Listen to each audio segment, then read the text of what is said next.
There's a rhythm to the country of Thailand, and it sounds like Som Tam, pounded in a mortar and pestle. The national favorite, sour and spicy, intrinsic in Thai cuisine and beloved around the world, Som Tam is a Southeast Asian icon. Fresh fruits and vegetables, citrus and chili, all lined up in the windows of 1,000 carts and restaurants, and it's hard to imagine life here without it. But barely 50 years ago, this didn't even exist. At least, not like this. And as for how it happened, where it came from, and how it took over, well, that's one of food's most fascinating stories.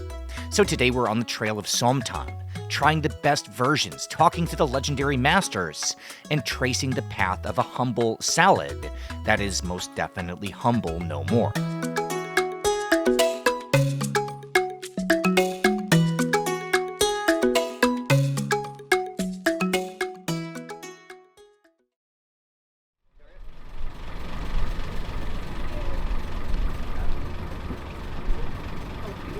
Alright, if you'll just trust me for a second, I want to start with a quick thought experiment. What if somehow, and just go with me on this, history had unfolded just a tiny bit differently, and instead of the entire world being introduced to the vast spectrum of Italian pasta, well, all we ever got was spaghetti and meatballs, and we never even knew what we were missing. Now, I know what you're probably thinking. That would be crazy. Obviously, pasta is more than just one dish. It would be unthinkable to view it in such a limited scope. But then what about something like satay? Just this on menus everywhere, chicken and peanut sauce. But honestly, an entire category that somehow got overlooked in favor of just one version. Exactly like Som Tam. I bring this up because I want you to forget everything you think you know about this dish as we go into the story. Because Som Tam isn't a dish at all. It's a category, and one of the most fascinating within Southeast Asian cuisine. Across the Som Tam spectrum, there are versions based around unripe papaya, or any other fresh fruit, or maybe without fruit at all. There's Som Tam made from corn and cucumber, chicken feet, and straight-up chili peppers, and that's just the foundation. Inside, there's no limit to the options, with favorites as diverse as sour hog plum, salted rice paddy crab, and even in recent years, high-grade chunks of raw salmon. Nothing about Som Tam is probably what you'd expect. The iconic version, here known as Som Tam Thai, dates back all the way to the ancient days of, probably the 1970s. That incredible combination of papaya with tomato and long beans, garlic, peanut, dried shrimp, and fresh chilies, dressed with lime, palm sugar, and fish sauce. And even though that's now a global favorite, it might not even be the most popular Som Tam in Thailand. That honor most likely goes to the beloved Som Tam Pu Plara, also papaya but made with fermented fish and a whole bunch of other fun and challenging ingredients. Almost every Som Tam stall you see, and there are said to be more than 10,000 in Bangkok alone, well, they pretty much always sell both, catering to any customer's palate. But they also serve a lot more than just those two, because every town or even family has its own preference for Som Tam. And just like exploring for pastas in Italy or satay in Indonesia, well, if you only stick with one kind of Som Tam in Thailand, you're missing out.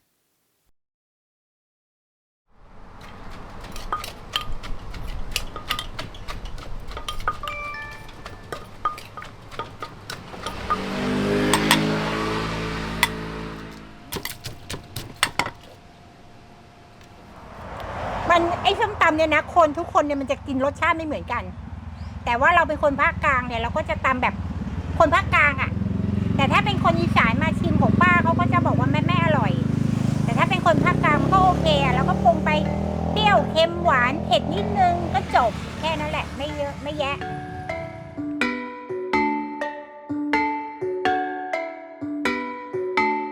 Most of the visitors to this unnamed street stall on Bangkok Island just come for bog-standard Isaan food, grilled meat, sticky rice, and a classic version of Som Tam.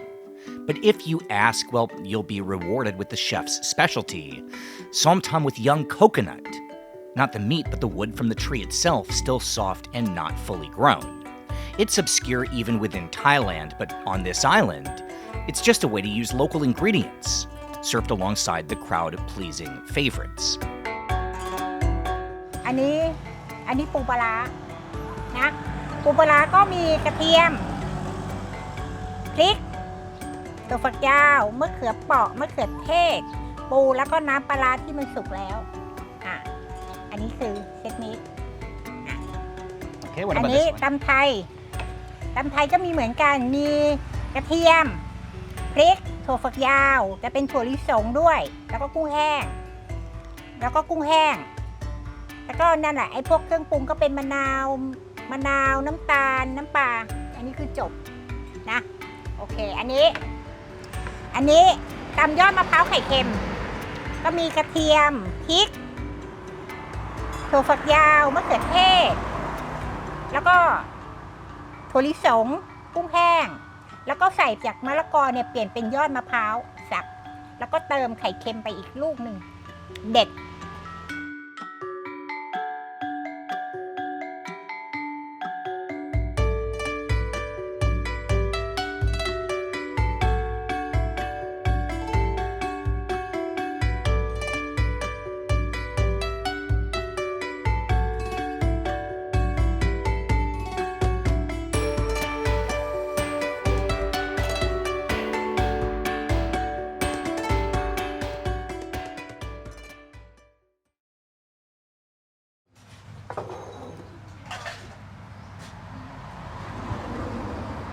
I'm going to try the coconut one. This is, I saw this on Google Maps one time.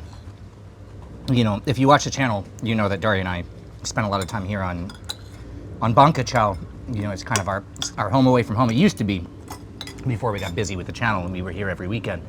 But this was such a unique thing, and they serve it with salted egg, which to me, salted egg is just like an absolute must in Som Tam. That's my secret ingredient that just makes everything better. But this was such an interesting place that when we filmed our Bangkok video, I wanted to come here. They were closed that day. And then we thought, okay, well, we'll come back and we'll do it again. And then they were just gone. You know, these makeshift kind of buildings, one day we just passed and it was gone. We looked for this dish at this quality everywhere else in Bangkok. We never found it again. Not like this. And then just one day we're driving around and we just see, oh, she's not gone. She just built her tent like 100 meters further down the road.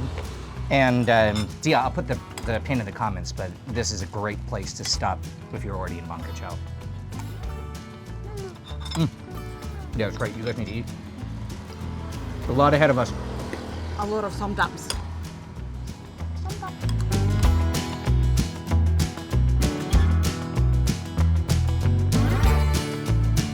All right, now you might be thinking, hey, I have a lot of questions about this coconut Som Tam, which would make sense because it is incredible. But here's the thing. Remember, we already pointed out that according to the Thai government, there are 10,000 restaurants and street carts serving Som Tam in Bangkok. So maybe a better question to be asking would be if every single one has its own Som Tam specialty. Well, how much more epic stuff must be out there? And of course, that answer is much more than we could possibly show in a single video. But we should try.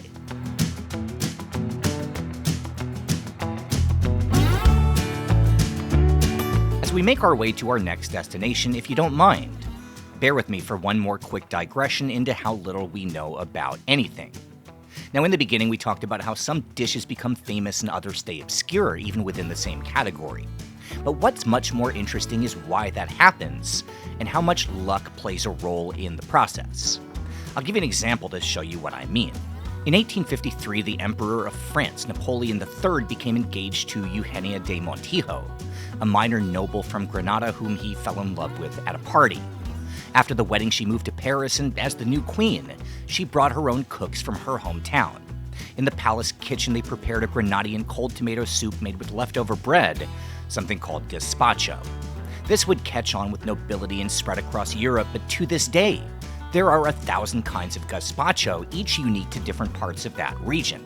Some are objectively wildly more interesting than this one, but because of one chance encounter, well, the whole world only knows this. Now, that's just one example. You could literally pick almost anything that's gone global and find some fluke or coincidence that's brought it to the mainstream, and obviously that gets us back to Som Tam. The story goes that it all began as something known as Tam Som, made by the Lao people of the central Mekong, and as far as we know, at first, a technique of turning fruits into something savory. pounding them in a mortar and pestle with padek or fermented fish sauce. Now, by the time we see the first outside records of Laotian cuisine, tam som was essential, consumed in various forms from the Luang Prabang highlands all the way to the Mekong Delta, but there was no standardized recipe. The only requirement was for something to be sour and pounded, meant to cut through the richness of the Lao staples of sticky rice and grilled meat. Slowly, as New World ingredients arrived, tam soms would adapt, first incorporating chili peppers brought by the Portuguese by way of Siam, and later papaya, which probably worked its way up the Mekong from Cambodia.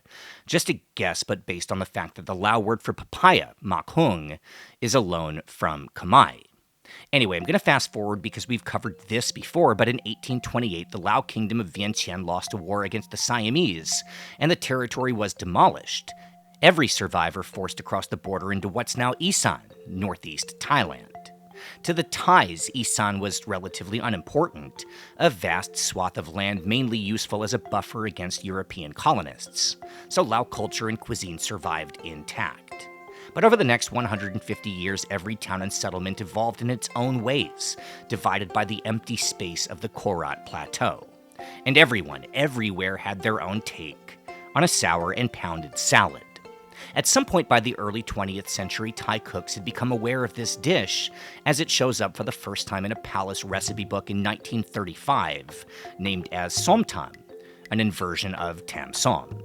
But regardless of the name, it wouldn't truly penetrate Siamese culture until 3 decades later, when a wave of migration brought hundreds of thousands of Lao Isaan migrants to the capital, flooding Bangkok in search of work. At first, the new Isaan street carts catered only to the migrants themselves, but in time flavors were adapted to appeal to the local palate.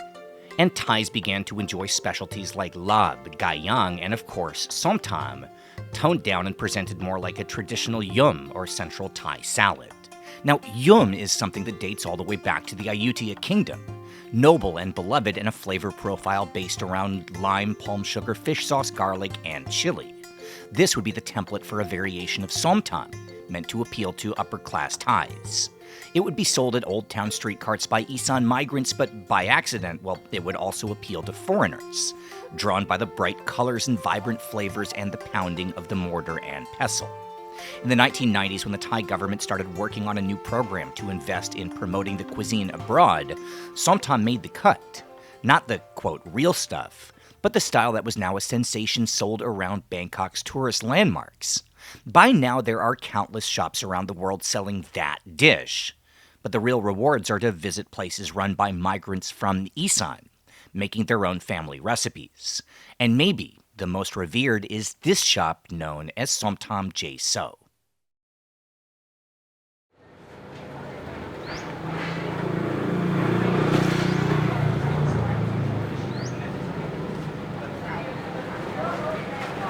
Hello, welcome.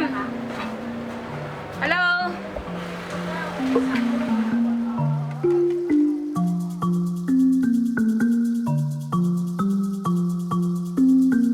There's nothing remarkable about Som Tam Jay So. On the surface, it's like any other Lao Isaan restaurant, grilled chicken, sticky rice, and som tam. But out of the 10,000 similar spots in Bangkok, this one might be the most beloved and legendary.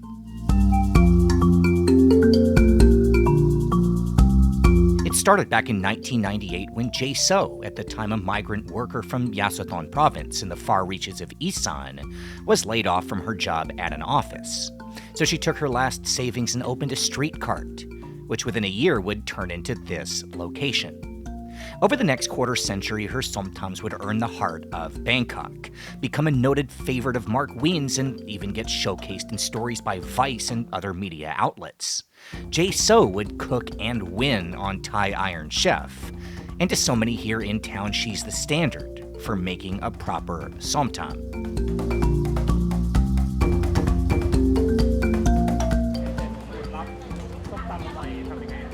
สูตรลับเหรอคะใส่ใจกับทุกอย่างทุกส่วนสัตว์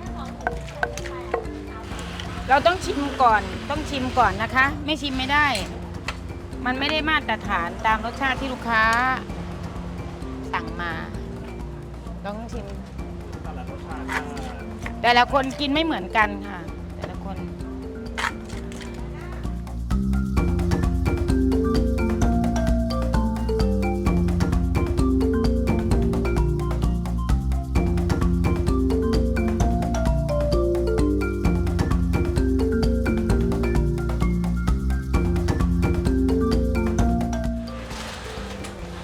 โรตัสแองโชวี Is this us? This might be us. Is this? เนี่ย Okay. for you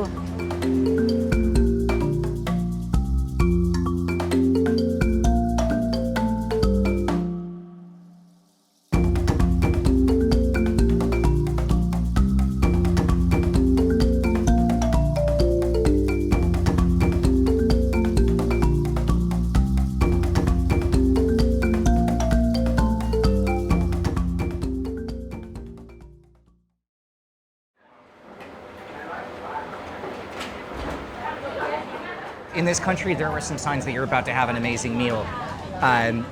When you see a cook who is wearing sunglasses that look like that, very extravagant very extravagant, and Yeah. there's a line of customers, that's an indication that this is going to be delicious. Also, the fact that this is a legendary spot. Lab, duck, chicken thigh, and chicken breast. 3 kinds of Som Tam. We started the day with the classic Som Tam Thai, Som Tam Lao, and then the coconut one as a base. Here we have one that uses this really popular, especially in Bangkok, a corn base for Som Tam, lotus stem with the salted field crab, and then this one which has, like, this is their house recommendation. This is what they told us was like the specialty of the house. You see it in everybody's photographs. I can't even begin to tell you what's in this. Somtum French it is with the With snails, with escargot. We definitely have papaya. We also have lotus stem. We have what looks like a form of Vietnamese sausage, which you'll see in a lot of Isaan. Som Tam, we'll just start eating. I don't know what everything is. This is most likely a variation of some kind of eggplant. In narration, in the voiceover, I'll talk you through this because I'll actually like go through and figure out what every component is. But for now, first step is we need to eat Som Tam Jay So, the most famous Som What Tam is it? I in want Bangkok. What is what? the olive What is this? grape It's not a it is a grape I think Oh, maybe it's a grape. or olive Or What is neither. it is You want to try it?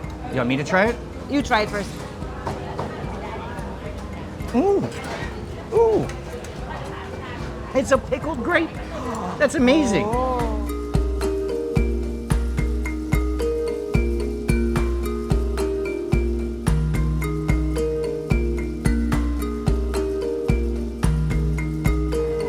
We're gonna go progressively more and more challenging. Let's try the lotus stems next.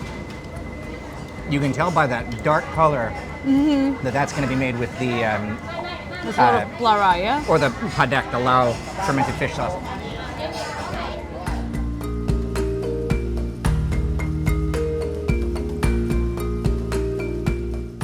So far, everything's in balance perfectly. These look imposing. Remember when we did the Isaan food video and me and Gary you weren't with me and Gary when we shot, were you? On the other side of the river at his favorite Isaan spot? okay When the lady just gave us a Som Tam without anything other than chili peppers. It was just a plate of chilies. You remember that? Yeah. None of these, they look spicy, but they're actually, everything's in balance. You guys want to sit down and just join us to eat. Let's get out of the way. There's going to be a lot of tables waiting.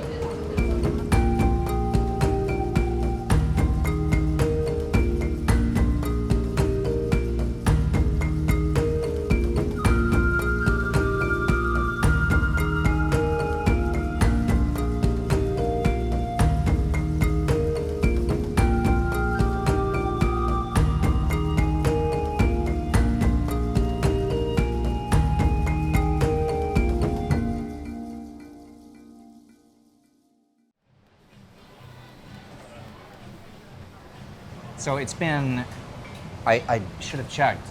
It's been more than 2 years since we've done this. Somehow we have not appeared on camera together in more than 2 years. Good to see you, Chef. Good to see you again. Always good seeing you. Since the last time that we filmed together, you have opened 100 more restaurants.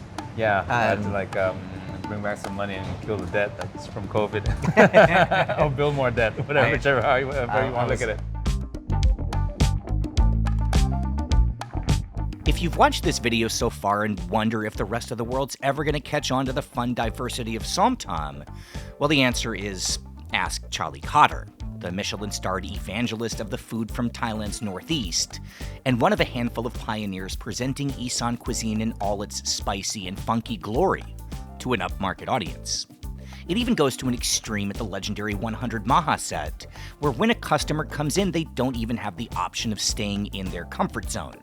Both the Som Tam Thai and the one with salted crab and fermented fish, well, they're both thrown on the table for free, like a parallel universe kind of chips and salsa.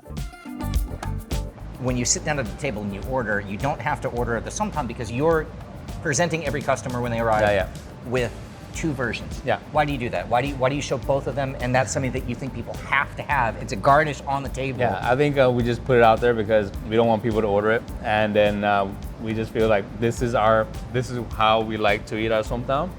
Som Tam is very, very subjective. So when it's really subjective and people have to actually order it, and when they want to adjust the spice levels and the sour levels and the sweet levels, it's really hard for us to be able to compensate and adjust all the flavors to make it match. So we just do it the way we want to and just give it out for free, and then that's what we're gonna do, and that's how we serve it. And then also it's a good introduction into the papaya salads and the differences between the Lao version and also the Central version as well. But the bottom line is just didn't want to have to like live with people bitch about us.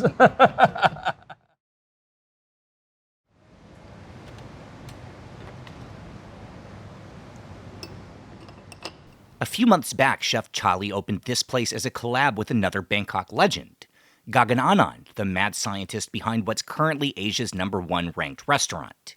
Here at a place called Isaan, the idea came from a conversation about Som Tam and other northeastern delicacies that are so flexible they can take on almost any form, elevated, even experimental, as long as the basic rules are understood and followed. How would you explain Som Tam from an Isaan Thai context? I think just from the word itself, if you go back and split the two words, Som and Tam. So Som actually means sour, Tam means to pound. So taking those two words, you already know the action that's necessary and the flavor that's going to be poured in this particular category of dishes, which was not always the papaya itself, right? But as time passed by, Som Tam is now equivalent or just understood as the Som Tam is the papaya salad. So I think everybody has their own techniques. It's a very subjective dish for sure. You can never please someone, a group of eaters with one Som Tam. Everybody's gonna have their own preferences, and so people that make the Som Tam also have their own preferences as to what they'll add into it, what they'll omit from it, and what is right, what is wrong. It's a good table discussion, also a good argument at times, but you know, it's the beauty of it.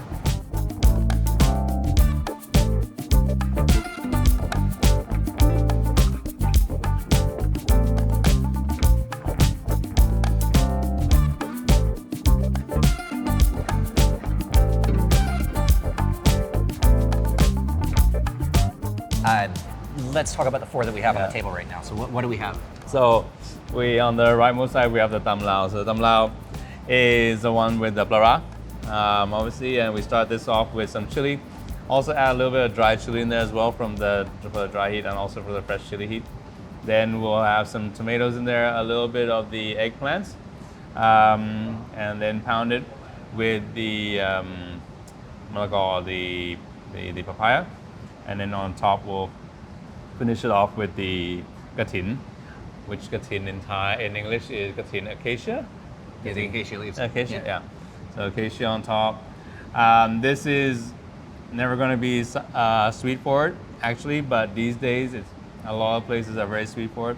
We feel like it needs to be salty and sour forward. So this is how we do it. There's no garlic in this one.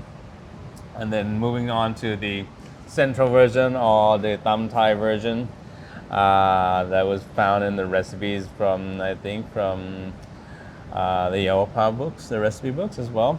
So this will have the peanuts. You start off with garlic and the chili, and then the papayas obviously, We'll finish off with also the peanuts on top, lime there. So this one usually will be a lot more subtle than the Tam Lao. And then it will be sweet forward, right? And you'll find it a lot. You'll find it probably in the central region because of the dry shrimps, because of the peanuts, if you go with it. This one is our version, or our take on the Tam Polamai, or the fruits. So here we'll have pomelos, we'll have a bunch of citrus in there as well, even some strawberries in there, and then with some sawtooth coriander to finish off. And also we'll also add some dried chili, roasted rice, and also dried shrimp floss onto it as well. And for this one is going to be our noodle version. So you'll find noodle versions in a lot of Isaan. They'll use noodles they use in their kway chap yuan, which is their version of the pho, I think, if I'm not mistaken. Which is usually going to be a thinner rice noodle. Yeah, and but This is- and then the soup will be really gloopy because of all the starches coming out of the noodles. So this we're using udon noodles instead, mixed into the Tam Lao with the dried chilies, with the salted crab, salted field crabs. And yeah, so packs a lot of heat, packs a lot of punch, and then you get the extra texture from the udon noodles.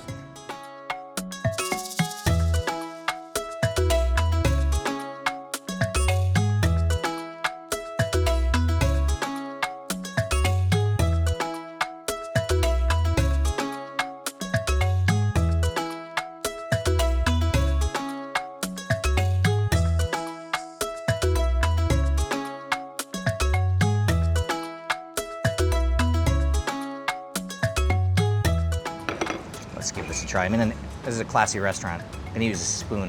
It's gonna be the first place today I'm not eating with my hands.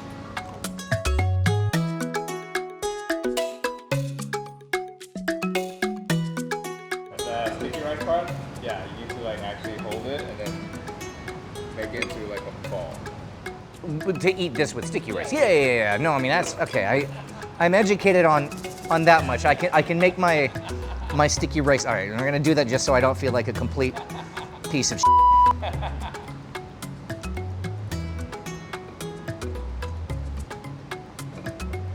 Is that acceptable? Everybody's looking at me.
So I was saying in the last place that we were just taping, with Chalee, I was just saying that like shooting a salad video when we're talking about Som Tam is nice because I don't get too exceedingly full. Forget about that, I'm stuffed. So this is gonna be the last one, then we're gonna take a couple hour break. Normally in Bangkok with the traffic, we're driving around the city and we'll at least have like an hour to process after each place we film. But this is right downstairs from Isaan, the Chalee's restaurant. We literally just took the elevator down one level, walked outside, and here we are. So we just finished one huge meal. What do they call this? A bang bang. Straight into the next one. This one is with unripe mango instead of papaya. This is the Luang Prabang style, so it's the papaya is cut into thin ribbons. There's raw shrimp in there, which is or is not pickled. I don't know. We'll find out when we try it. And then there's this, which is always kind of a really eye-catching way that it's served in Isaan, where you have the Som Tam at the center and all these, sort of accompaniments: long beans, salted egg, pickled mustard greens. There's often things like snails, which I'll tell you why in a second. Here, it's replaced with the grilled pork neck, a little bit more foreign friendly, and that's the reason why we're here, because, what I respect about this place, we've only been here once before, right when we moved to Bangkok, but what I respect about what they do here is it's not dumbed down. It's proper, big range of Som Tam, but meant for foreigners. We're in a very foreign heavy area. It's this is a place that's very much kind of in the expat center of this part of Bangkok. But this is the gateway drug to the real, I guess, Som Tams that we've been covering today. I'm gonna try the mango one first. I'm quite full. Dennis and Carol, this is where you guys earn your keep. I'm counting on you guys to eat the vast majority of the food here. It's been a long day so far. We have one more location. Might take an hour to lie down before we get there, because they don't open until the evening. Sticky rice is always. Let's give it a try.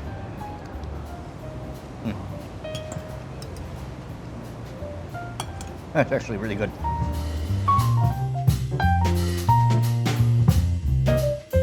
Just a few steps away from where Chef Chalee and Chef Gagan are trying to win over well-to-do customers to old-school Som Tam. Well, here the target demographic is foreign tourists, but the menu still packs a punch.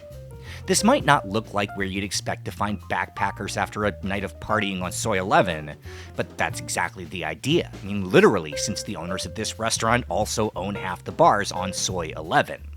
The famous Hillary Group, who invested in scaling up their favorite Isaan street cart. It's a gamble, but in some ways a calculated one, thanks to the work of entrepreneurs like Chalee at Mahaset and another pioneer, Kun A, who won a Michelin star for Som Tam Dur, not his Bangkok location, but one in New York, and who by now has expanded to Japan and Taiwan, along with another Som Tam concept in Ho Chi Minh City.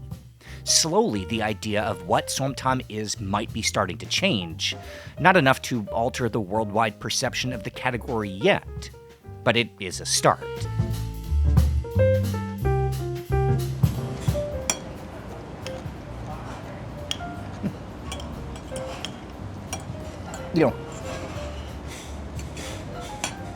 There's a little more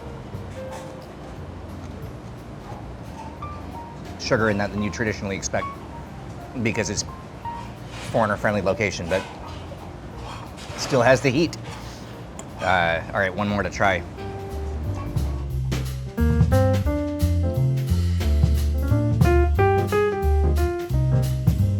The specialties here, along with a broad range of popular styles, are the dishes of Madame Som Tam's hometown, in Sisaket province in the south of Isaan, along the border of Cambodia. What Kun A shows off at his chain of shops are his own recipes from growing up in Khon Kaen, at the center of the plateau. Jay So's versions, as we mentioned, come from her own home village closer to Lao in Yasothon province, and on it goes, every migrant to Bangkok or abroad bringing along something special from the place they grew up, their own corners of the Korat Plateau.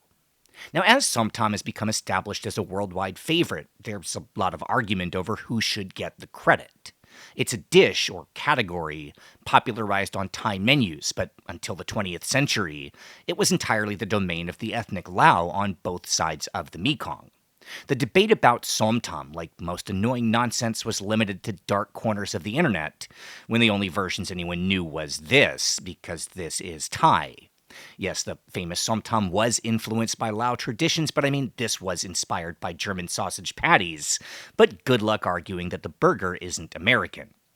But since Som Tam has grown into a worldwide favorite, the fight for credit has gotten ridiculous. Som Tam started as a Lao dish, no matter what revisionist history you'll find online, and the most famous version is definitively Thai. But lost in the stupidity over which national flag gets to fly over a plate of papaya salad is the unique story of the people of Isaan.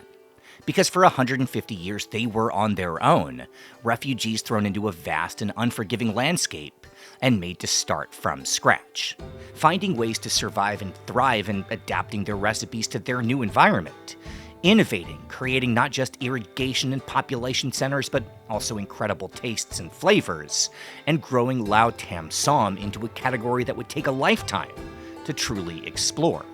As Som Tam spreads around the world, attached to menus labeled as Thai or Lao, a huge part of the credit belongs to Isaan, the people of the Korat Plateau who should not be written out of this story. Because without them, well, our culinary world would be a little less colorful.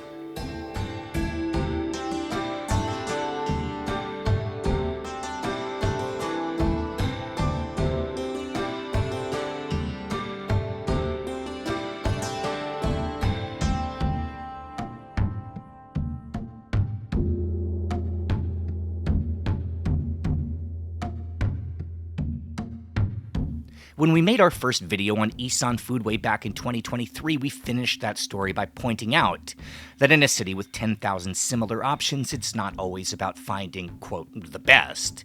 It's about finding your own favorite, your comfort spot to unwind after a long day with some fantastic food, good company, and cold beer.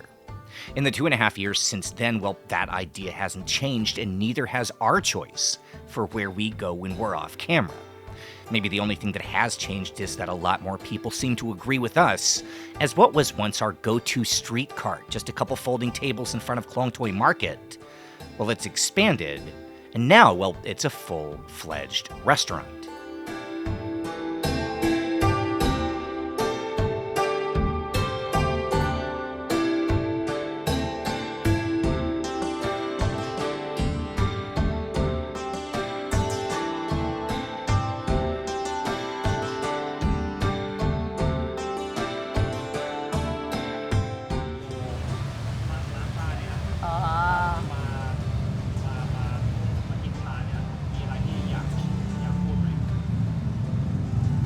ก็อาหารที่นี่ก็อร่อยทุกอย่าง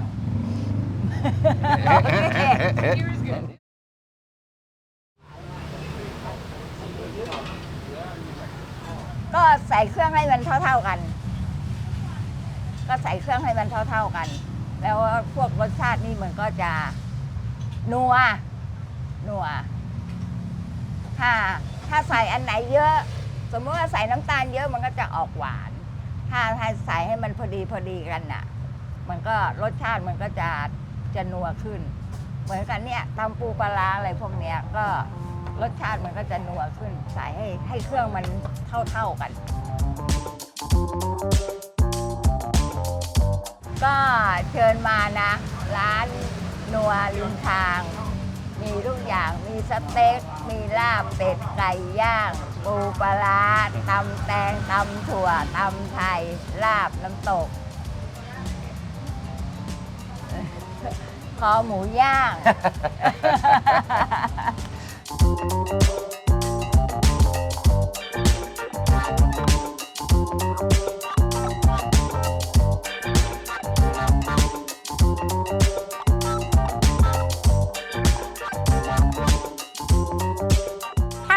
คุ้งบางกระเจ้าก็แวะนะคะร้านส้มตำยอดมะพร้าวค่ะเช็คถึง39จ้าได้ไหมอย่างนี้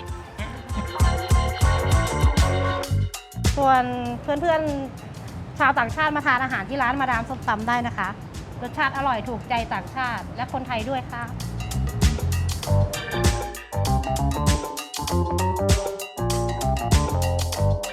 ต่างประเทศมานะคะคนต่างชาตินะคะมาต้องใช้3 บินนะคะ แล้วก็ใช้ชื่อตัวเองทานที่นี่เผ็ดไม่เผ็ดตามนั้นนะคะอันนี้รูปภาพก็คือเป็นพวกลาบน้ำตกคอหมูย่างค่ะอันนี้คือส้มตำราคาเท่ากันกับคนไทยนะคะไม่มีการชาร์จนะคะคนไทยกิน10 บาทคนต่างชาติก็10 บาทเหมือนกันค่ะโทรได้นะคะ0859942225เรามีไลน์แมนโรบินฮูดเข้านั้นนะคะขอบคุณค่ะ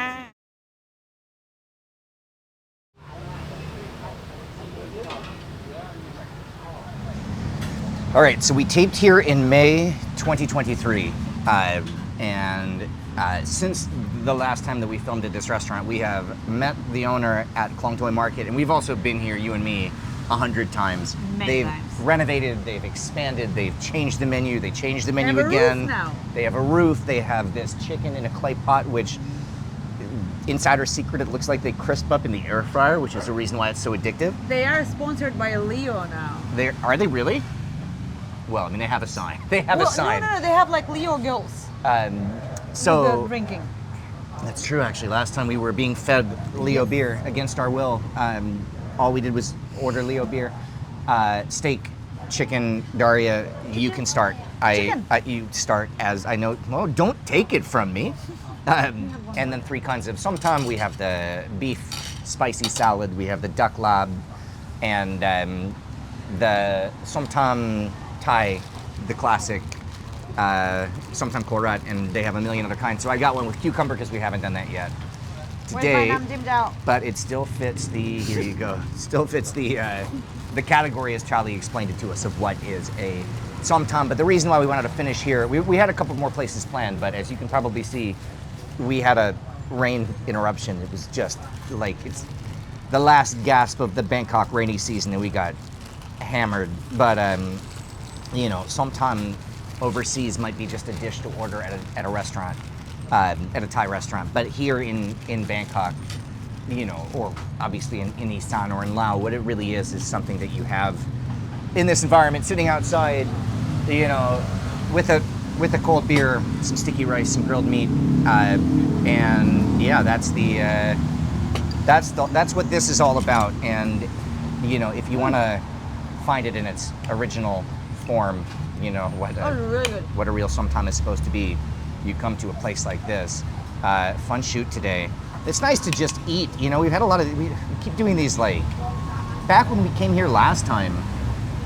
All of our videos were just like, hey, let's go learn about a dish and go eat a whole bunch of really good food. And since then, like, we keep getting more and more intense with our Better than history of sugar, where you just have to drank eat. rum over and over and just went to Klong Toi Market and just ate sugar. Yeah, no, today's been fun. We got to film at a bunch of places we've never filmed before, and I'm just gonna eat. Oh, it is a good Som Tam. It's gonna be subscribe for more now, yeah? Subscribe for more from OTR. Thank you so much to everyone who supports us on Patreon. It really helps to keep us going. Find links below to our Patreon and social media, and we'll see you soon.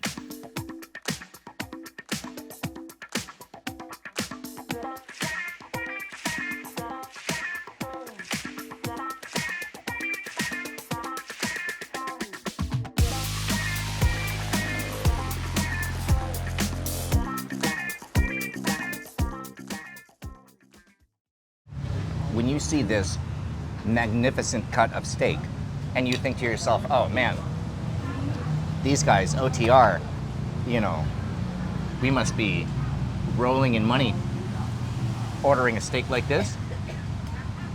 You see this, you think to yourself, what is that, $80, $100? Are we at Peter Luger's or are we at an Isaan place in Bangkok? And the answer is no, this is $3, and yeah. Nice. Nobody's gonna think it's a $70 steak, though. If you look closely at the garlic. Look at the garnishes, though. Delicious, though.